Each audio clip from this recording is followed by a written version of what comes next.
Bharatiya Janata party की dirty picture. जहां जीत गए वहां इसलिए जीते क्योंकि विपक्ष के विधायकों ने क्रॉस वोटिंग करके आपके पक्ष में वोट डाला, और जहां हार गए वहां विजेता कांग्रेस के बारे में झूठा प्रचार किया। अब आप कहेंगे यह झूठा प्रचार क्या है दोस्तों?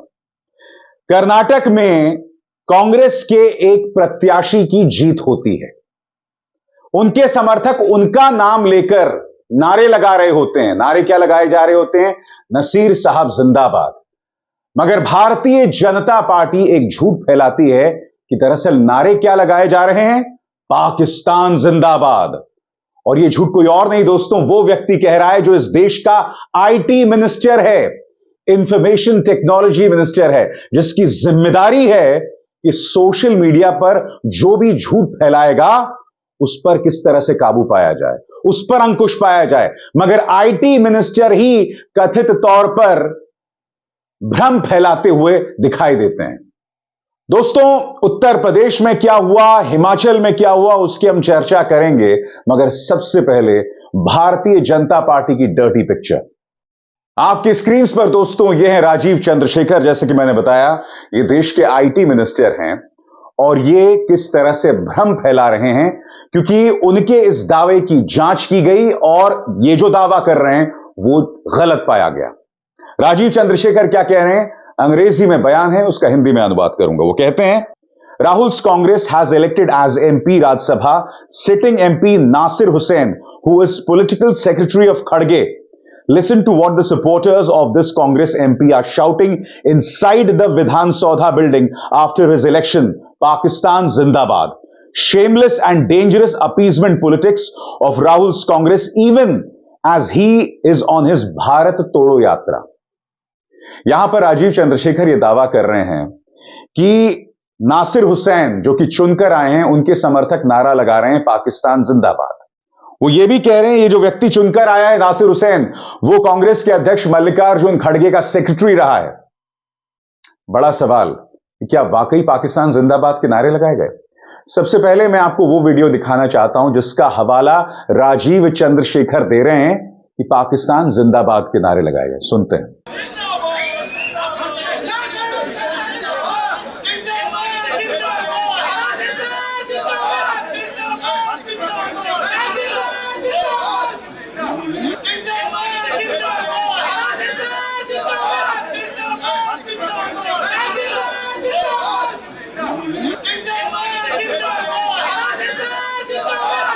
दोस्तों, न सिर्फ राजीव चंद्रशेखर यह दावा करते हैं, बल्कि उनके पार्टी के कई नेता, मसलन यह है संसदीय कार्य मंत्री प्रहलाद जोशी, उन्होंने भी एएनआई को दिए गए इंटरव्यू में दावा किया है कि पाकिस्तान जिंदाबाद के नारे लगाए गए।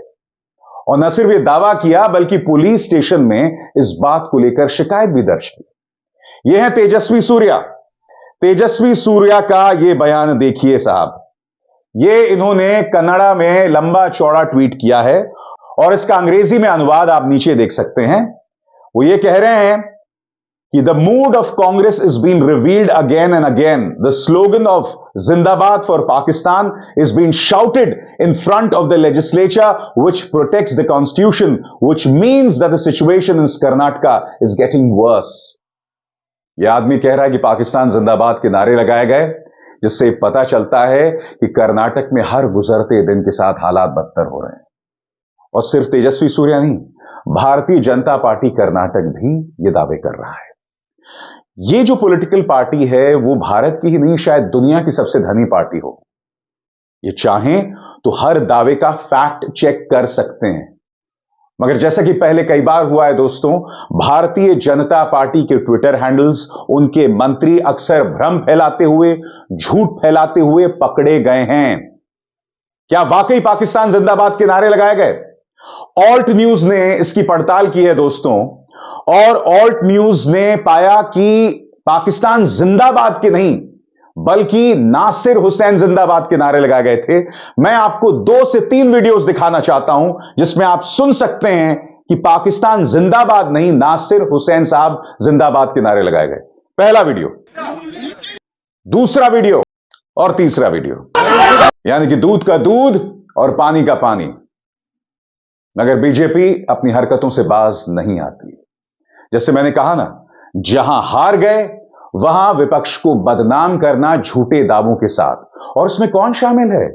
देश का आईटी मिनिस्टर राजीव चंद्रशेखर, तेजस्वी सूर्या, हां भाई, जिन्होंने विमान के अंदर आपातकालीन द्वार खोल दिया था, या फिर प्रहलाद जोशी जो कि संसदीय कार्य मंत्री हैं। अब मैं आपको बताता हूं हुआ क्या होगा। इन मंत्रियों ने दावा किया और ये तमाम दावे व्हाट्सएप चैनल्स पर फैला दिए गए और इनके जो 17 से 18 या 20 करोड़ लोग व्हाट्सएप में जुड़े हुए हैं उन तक यह झूठ फैला दिया गया कि देखिए, कांग्रेस के समर्थक पाकिस्तान जिंदाबाद के नारे लगा रहे हैं। जिसका अर्थ क्या हुआ? एक झूठ फैलाया गया और आपने अपने समर्थकों को, जो पहले से ही ब्रेन वॉश्ड हैं, उन्हें और ब्रेन वॉश किया। और सबसे शॉकिंग बात दोस्तों, मीडिया भी यह झूठ फैला रहा है।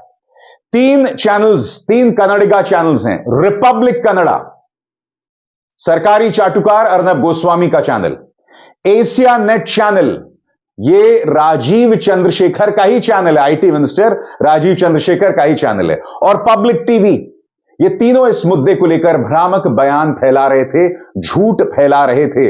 मैं समझना चाहता हूं क्यों? मैं यही तो समझना चाहता हूं कि गोदी मीडिया मुद्दों पर क्यों नहीं बनी रह सकती? उसे झूठ बोलने की क्या जरूरत पड़ती है? राजीव चंद्रशेखर मुद्दे पर क्यों नहीं बने रह सकते? उन्हें भ्रम फैलाने की क्यों जरूरत है? ऑल्ट न्यूज ने अपनी पड़ताल में यह साबित कर दिया है कि नारे पाकिस्तान जिंदाबाद नहीं थे, नारे थे नासिर हुसैन साहब जिंदाबाद। और जाहिर सी बात है, कांग्रेस ने इस पर तल्ख तेवर अपनाए हैं। क्या कह रही हैं सुप्रिया श्रीनेत आपकी स्क्रीन पर? सुप्रिया श्रीनेत राजीव चंद्रशेखर के बारे में कहती हैं, you are worse than the petty 2 rupee trolls Rajeev. 2 रुपल्ली ट्रोल से तुम बदतर हो राजीव चंद्रशेखर। आगे कहती हैं, you are a minister in the government of India spreading fake news. आप भारत सरकार के अंदर मंत्री हैं जो झूठी खबरें को आप प्रचार प्रसार कर रहा है, फेक न्यूज फैला रहा है। Here is the video where Nasir Hussain supporters are saying Nasir साहब जिंदाबाद एंड नॉट पाकिस्तान जिंदाबाद। नासिर हुसैन साहब के समर्थक कह रहे हैं नासिर साहब जिंदाबाद, पाकिस्तान जिंदाबाद के नारे नहीं लगा रहे हैं। You are a disgusting man, shame on you. शर्म आनी चाहिए तुम्हें राजीव चंद्रशेखर। और एक बार फिर वो वीडियो को पेश कर रही हैं यहां पर सुप्रिया श्रीनेत, जिसमें आप सुन सकते हैं कि नारा जो लगाया जा रहा है वो है नासिर साहब जिंदाबाद। सुनते हैं।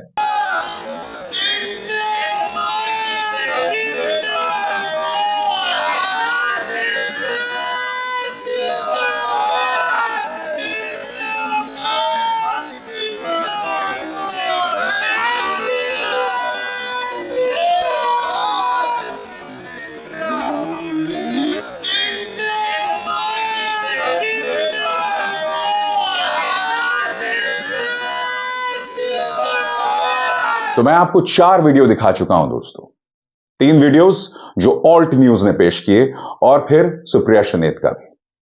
हां, जब आप पहली बार सुनते हैं, खासकर जब आप में कोई भ्रम फैलाता है, तो आपको ऐसा लगता है कि पाकिस्तान जिंदाबाद के नारे लगाए जा रहे हैं। मगर अगर आप ध्यान से सुने तो साफ तौर पर नासिर साहब जिंदाबाद के नारे लगाए जा रहे हैं। मैंने आपसे क्या कहा? भाजपा इस देश की सबसे धनी पार्टी है। वो चाहे तो करोड़ों रुपए खर्च के एक फैक्ट चेक यूनिट खड़ी कर सकती है। इनकी प्रसार भारती में एक फैक्ट चेकिंग यूनिट है। मैं आपसे सवाल पूछना चाहता हूं, झूठ फैलाने की क्या जरूरत है दोस्तों? तो जहां हार गए वहां झूठ फैलाया गया और जहां जीत गए वहां कैसे जीते? आपके सामने उत्तर प्रदेश और हिमाचल की मिसाल है। उत्तर प्रदेश में समाजवादी पार्टी के 7 विधायकों ने भाजपा के पक्ष में क्रॉस वोटिंग की। जी हां, मैं नहीं भूला हूं, पत्रकार अनिल यादव ने उनमें से 3 समाजवादी पार्टी के विधायकों को घेरा, इंटरव्यू किया कि आपने जिस पॉलिटिकल पार्टी का हिस्सा होकर जीत हासिल की थी, अब उन्हीं के समर्थकों के साथ गद्दारी करके आप भाजपा के पक्ष में वोटिंग कर रहे हैं। अनिल यादव ने उन्हें बखूबी ग्रिल किया था दोस्तों। इनमें से एक है मनोज पांडे। मनोज पांडे, जिन पर एजेंसीज की गाज गिर रही थी। समझना मुश्किल नहीं कि मनोज पांडे ने क्यों भाजपा के पक्ष में वोटिंग की। यह खबर देखिए जो एबीपी न्यूज पर आ रही थी। यहां पर मनोज पांडे किस मुश्किल में फंसे हुए हैं और इससे हमें पता चल रहा है कि उन्होंने क्यों भाजपा के पक्ष में वोटिंग की। मैं फिर आपसे सवाल पूछना चाहता हूं कि ऐसे में इस जीत के कोई मायने रह जाते हैं जहां आप विपक्ष के विधायकों में लूट खसूट करें? मैं आपकी बात समझ रहा हूं, इसमें गलती सिर्फ भाजपा की नहीं है, विपक्ष की भी है कि आखिर क्या वजह है कि आप अपने विधायकों को सहेज के समेट कर नहीं रह पाते हैं। क्योंकि हिमाचल प्रदेश में जो हुआ वो तो कल्पना से भी विचित्र है। मतलब ये कमाल की पार्टी है कांग्रेस दोस्तों, कमाल की पार्टी है कांग्रेस। क्या हुआ मैं आपको बताता हूं। अभिषेक मनु सिंघवी का चुना जाना लगभग तय है। मुकाबले में हर्ष महाजन थे भाजपा के। कांग्रेस के पक्ष में करीब 40 विधायक थे और हर्ष महाजन जो कि भाजपा के प्रत्याशी हैं उनके पक्ष में 25 थे। मगर हुआ क्या, कम से कम 6 कांग्रेस के विधायक वो भाजपा के पाले में चले गए और फिर मुकाबला हो गया 34-34। अब जब ऐसे हालात हो जाते हैं तब आपको पर्ची निकालनी पड़ती है और पर्ची जिसके नाम की निकलती है वो हार जाता है। यानी कि पहले ही कांग्रेस के विधायक उसका साथ छोड़कर चले गए थे और उसके बाद किस्मत ने भी अभिषेक मनु सिंघवी का साथ नहीं दिया। मैं आपको बतलाना चाहता हूं, वोटिंग से पहले ही हिमाचल प्रदेश के जो मुख्यमंत्री हैं सुक्खू साहब, उन्होंने कह दिया था, उन्होंने इशारा कर दिया था कि हमारे कुछ विधायक बिक सकते हैं भाजपा के हाथों। सुनिए उन्होंने। मगर मैं एक सवाल यहां पूछना चाहता हूं हिमाचल प्रदेश के मुख्यमंत्री से। हिमाचल में आपकी सरकार है ना, आपके हाथ में पुलिस भी है। अब सुक्खू साहब ने यह आरोप लगाया है कि हरियाणा पुलिस हमारे 6 विधायकों को उठाकर ले गई। चलिए उठाकर ले गई, मगर क्या उनसे जबरदस्ती वोटिंग भी कराई गई? कराई गई क्या जबरदस्ती वोटिंग? यह सवाल उठना चाहिए कि नहीं उठना चाहिए? दोस्तों, उत्तर प्रदेश में भी क्या हालत हुई वो मैं आपको बताना चाहता हूं। मैं चाहूंगा तफसील से आप समझें कि यूपी में भी क्या हुआ। मनोज पांडे, इस नाम पर गौर कीजिएगा, यूपी में भी क्रॉस वोटिंग हुई। वोटिंग के दौरान सपा के चीफ व्हिप और विधायक मनोज कुमार पांडे ने पार्टी से इस्तीफा दे दिया। फिर खबर आई कि यूपी में सपा के 7 विधायकों ने एनडीए को वोट दिया। ये विधायक हैं राकेश पांडे, राकेश प्रताप सिंह, अभय सिंह, विनय चतुर्वेदी, मनोज पांडे, पूजा पाल और आशुतोष मौर्य। सपा अध्यक्ष अखिलेश यादव ने इन सभी विधायकों पर एक्शन लेने की बात कही है। यहां पर यह बात हुई है दोस्तों। तो दोस्तों, यह क्या बतलाता है? यह साफ तौर पर बतलाता है कि जहां पर जीते वहां पर दुष्प्रचार करो और जहां पर हारे वहां पर साम दाम दंड भेद से विपक्ष के विधायकों को या तो बरगला लो, धमका लो या खरीद लो। क्या यह लोकतंत्र है? क्या भारतीय जनता पार्टी को इस पर गर्व करना चाहिए? क्या यह गर्व करने वाली चीज है? आप जानते हैं सबसे चिंताजनक बात क्या है? सबसे चिंताजनक बात यह है कि भाजपा अपने समर्थकों को और अपने मीडिया के जरिए यह बतलाने की कोशिश कर रही है कि यह सब कुछ सामान्य है। नहीं साहब, यह सामान्य नहीं है, यह गलत है। इसकी आलोचना की जानी चाहिए। आप साम दाम दंड भेद अपनी ताकत से विपक्ष के विधायक खरीद रहे हो, जो सही नहीं है। कायदे से भारतीय जनता पार्टी के मंत्री के झूठ और उन्होंने जो हिमाचल प्रदेश और यूपी में किया, मीडिया को उन्हें कटघरे में रखना चाहिए था। मगर मीडिया क्या कर रहा है दोस्तों? आपकी स्क्रीन पर पापा की परी कितना हंस रही है।